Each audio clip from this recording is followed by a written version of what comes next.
Hyderabad Banjara hills లోని AIG hospital భవనంపై నుంచి దూకి చనిపోతానంటూ హల్చల్ చేసిన యువతి ఎట్టకేలకు కిందకు దిగింది. యువతిని ఏఐజీ హాస్పిటల్లో పనిచేసిన శివలీలగా గుర్తించారు. అకారణంగా ఉద్యోగం నుంచి తీసేశారని తనకు న్యాయం చేయాలంటూ బిల్డింగ్ పైకెక్కింది.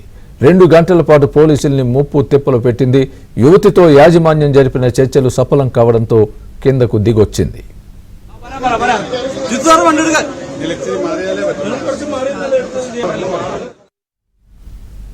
కిందకు దిగింది. యువతిని ఏఐజీ హాస్పిటల్లో పనిచేసిన శివలీలగా గుర్తించారు.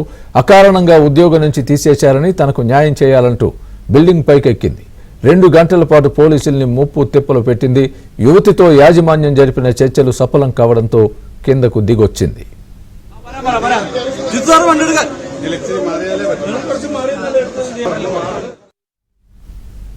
కిందకు దిగింది. యువతిని ఏఐజీ హాస్పిటల్లో పనిచేసిన శివలీలగా గుర్తించారు. అకారణంగా ఉద్యోగం నుంచి తీసేశారని తనకు న్యాయం చేయాలంటూ బిల్డింగ్ పైకెక్కింది. 2 గంటల పాటు పోలీసుల్ని ముప్పు తిప్పలు పెట్టింది. యువతితో యాజమాన్యం జరిపిన చర్చలు సఫలం కావడంతో కిందకు దిగొచ్చింది.